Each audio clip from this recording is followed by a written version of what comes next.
Dear brothers and sisters, don't answer the question by raising your hands. But if I was to ask you, how many of you talk more now to an AI bot than you do to people? Don't raise your hands. All right, and I'll take it a step further. How many of you have named your AI bot, started to find yourself talking to it like a person?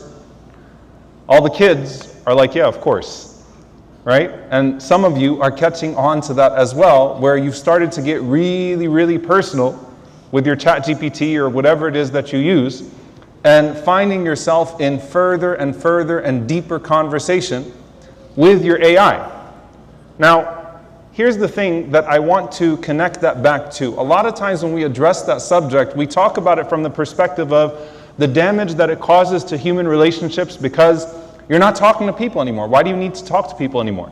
We're talking about it in the Signs of the Hour series. Why do you need an imam anymore? Why do you need to ask a sheikh? You can just ask your ChatGPT. We're talking about the social awkwardness and the echo chamber that we used to think was deeply problematic online, where at least there were other people, or 60% of them were people and 40% were bots, but at least there was someone you were talking to, and now it's getting tighter and tighter and tighter, where you're essentially talking to a creation of yourself, or so it feels like. Someone that adapts to everything that you want, talks to you in a way that you like to be spoken to, and never responds with anything that's going to disappoint you.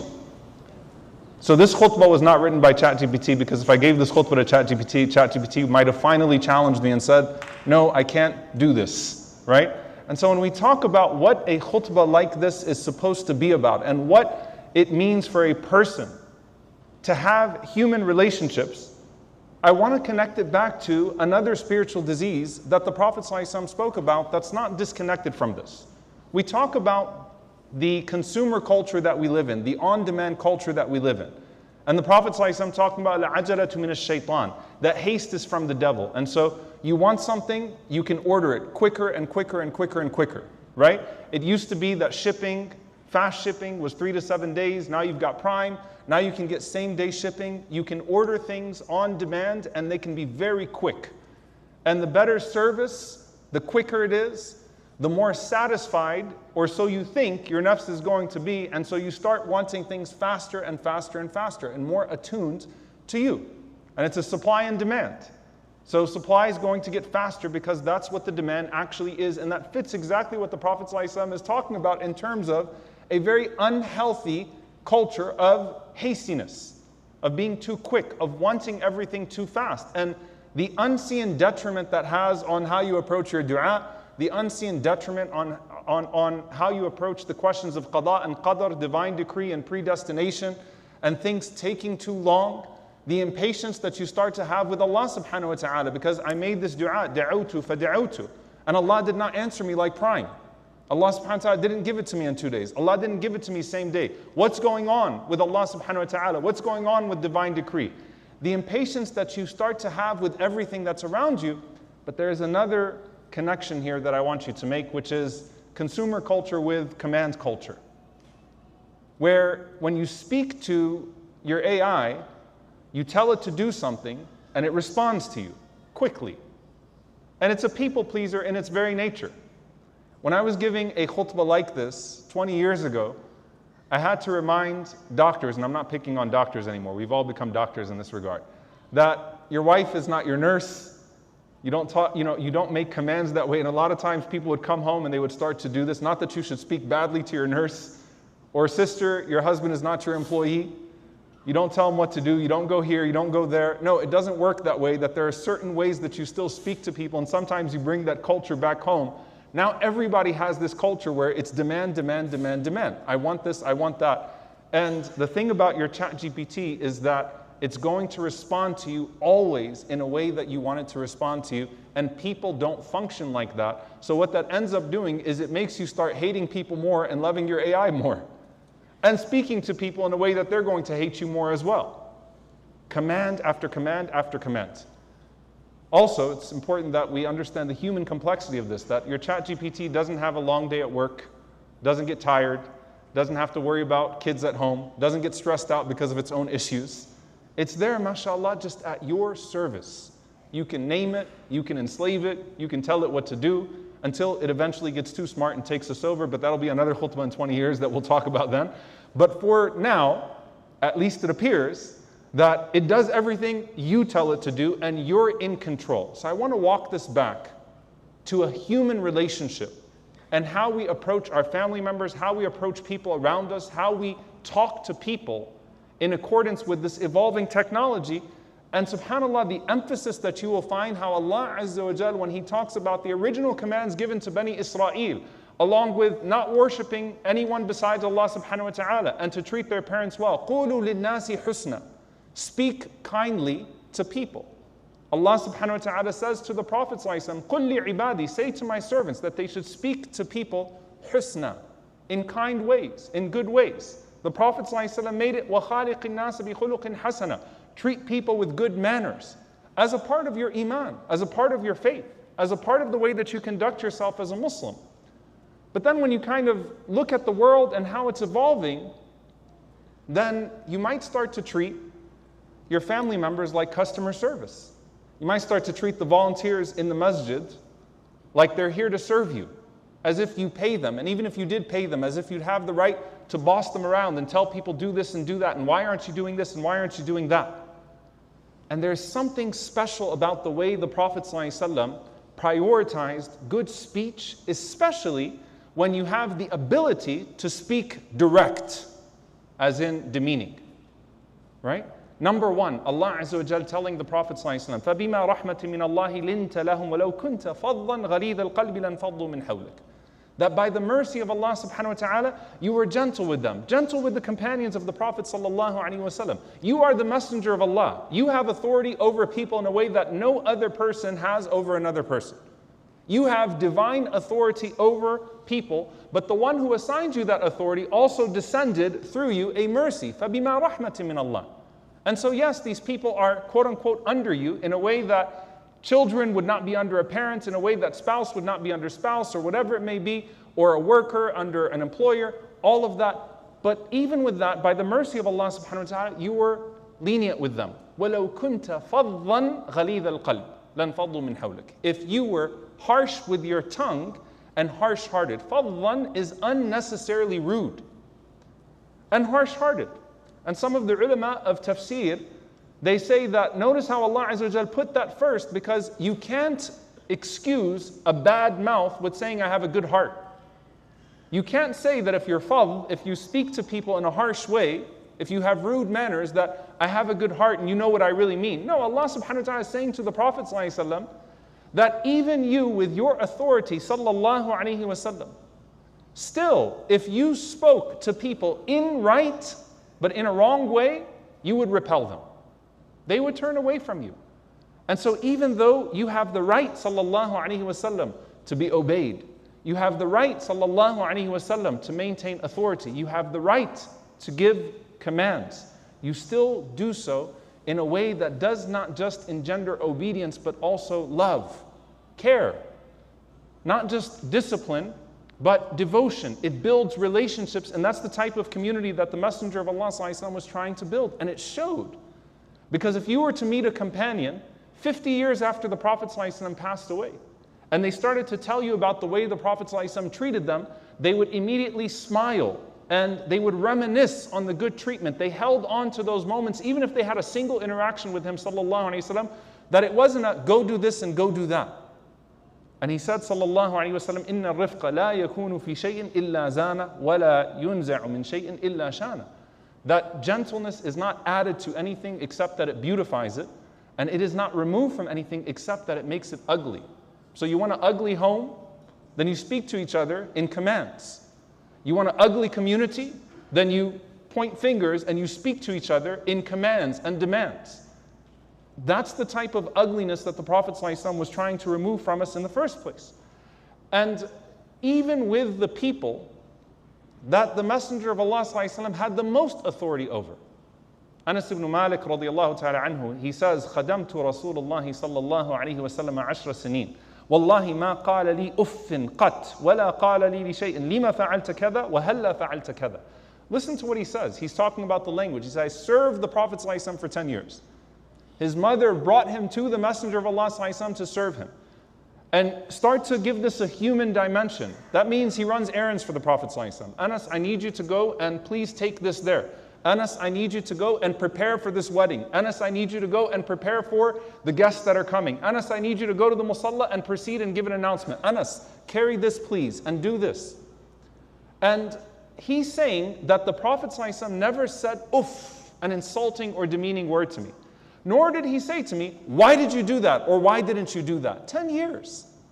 10 years, a whole decade. And I never heard those words from the Messenger of Allah ﷺ. That doesn't mean the Prophet ﷺ did not give him tasks and errands and commands.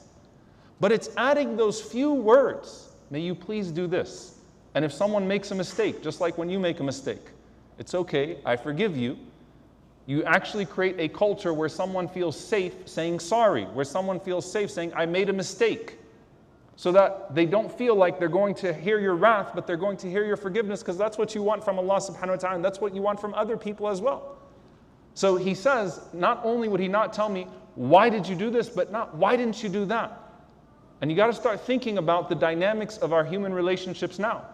When you talk to people in your household, those that are under you, those that Allah subhanahu wa ta'ala has made a trust that you are to care for. Do you use those types of words that the Prophet ﷺ taught? Do you exercise that type of patience? Or do you approach people with the same way that you're approaching this manufactured person on your phone now? And by the way, subhanAllah, if you think about one of the signs of the Day of Judgment, when the Prophet ﷺ mentions, Al-amatu taridu rabbaha, that a woman gives birth to her master. That many of the ulama took that a child starts to treat their parent like a slave. Right? Do this. Mom, get this. Dad, do this. Why didn't you do this? Why didn't you do that? And so if it reaches to a point where people talk to their parents that way, how are they talking to their spouses?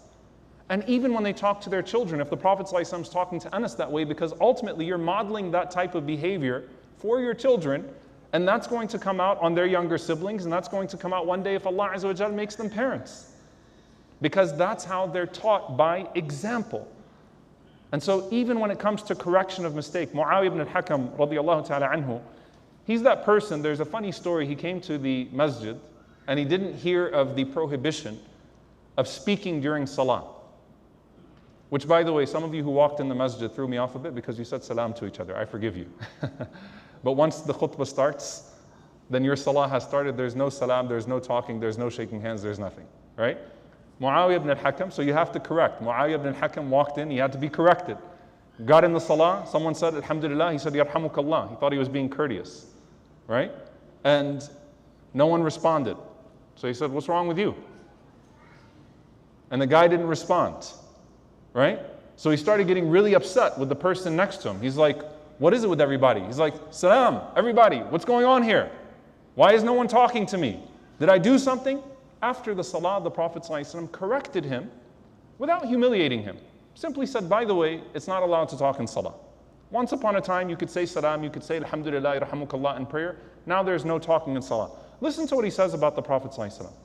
He said, Wallahi ma ra'aytu mu'alliman qablahu wa la ba'dahu ahsana ta'liman minhu. I never saw a teacher before him or after him that was better in his manner of teaching, sallallahu alayhi wa sallam. He says, فَوَاللَّهِ مَا كَهَرَنِي وَلَا ضَرَبَنِي وَلَا شَتَمَنِي. He said, I swear by Allah, he didn't scold me, he didn't hit me, he didn't insult me. None of that was necessary. And he still got the point across, sallallahu alayhi wa sallam. So you think about that when you are assuming a mu'allim position, a teaching-like position, with someone who's learning not just from what you're telling them to do, but how you're telling them to do it, how you're correcting them, how you're guiding them. And we can all do better, and I think we can all acknowledge that the tools that are being given to us are not making us better in regards to that, but they are actually attuned to make us worse, quicker on demand. And so it takes us being conscious of this, that you can still be clear without being cruel, that you can still give directive without demeaning people, that you can still even reprimand without ruining someone. Right? Or else you're going to not only make that person hate you, but you're going to make someone else hate that person too, because that's how that person is going to start acting towards others. It's not the type of example that we want to set. And someone might say, well, that's the Prophet ﷺ. That's the Prophet ﷺ. And subhanAllah, yes, that is the Prophet ﷺ.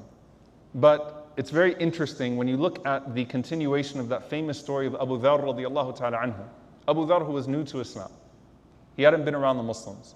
And he used an insulting word towards, in some narrations, Bilal radiallahu ta'ala anhu.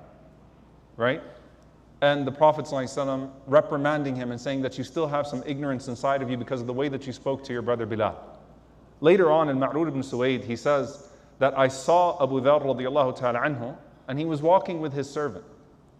So if you're talking about not your family, you're talking about people that are potentially former captives of war, people that are in a situation where service is actually their job, right? And Abu Dharr is walking with him, and that's why it's the silliness of saying that Islam perpetuated slavery, because you start to get these images of what we know was done in the transatlantic slave trade, but somehow that's being whitewashed in the Texas school curriculum. That's another conversation, but a very urgent one, by the way, and being taught to kids that Muslims perpetuated this, Muslims perpetuated that. Tell me how you would interact with this scene in society. Abu Dharr radiallahu anhu was walking with a servant, and they were wearing the exact same clothes and eating the exact same food. And when he was speaking to him, he was speaking to him with the kindest of manners. And so they asked him about that. And he said, the Prophet ﷺ reprimanded me one time for the way that I spoke to a person. He said, "A'ayyartahu bi ummihi," did you insult him using his mother? And he said that the Prophet ﷺ said, "Inna ikhwanakum ja'alahumullahu tahta aydikum," that they are your brothers. They are your brothers that Allah Azza wa Jal placed under your care. فَمَنْ كَانَ أَخُوهُ تَحْتَ يَدِهِ فَلْيُطْعِمْهُ مِمَّا يَأْكُلْ وَلْيُلْبِسْهُ مِمَّا يَلْبَسْ وَلَا تُكَلِّفُوهُمْ مَا يَغْلِبُهُمْ فَإِنْ كَلَّفْتُمُوهُمْ مَا يَغْلِبُهُمْ فَأَعِينُوهُمْ. The Prophet ﷺ said that they are your brothers who Allah Azza wa Jal simply put you in charge of. They're under your care.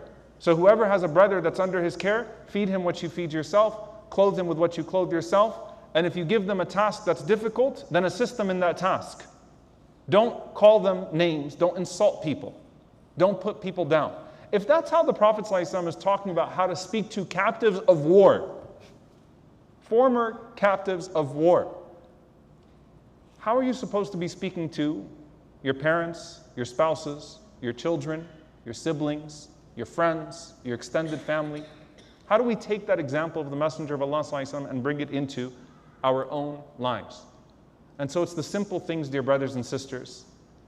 And I want you to take this home with you, bi'idhnillahi ta'ala, that there is no harm. And in fact, it is prophetic that you don't start to speak in commands, but you speak in request. Even to people that you have the right to command, even if you're speaking to your 5-year-old. Teach them kind words when you make requests. Teach them what reprimand looks like that is not going to break someone. And we can all do better with that, bi'idhnillahi ta'ala. And yes, we have the ultimate standard of the Prophet ﷺ that we're always going to fall short of. No one's ever going to talk about us the way Anas radiallahu anhu spoke about the Prophet ﷺ, and that's okay. No one's ever going to speak about us to that level, because none of us will ever be like the Prophet ﷺ to that extent. But this is the message that we take, and this is the lesson that we learn.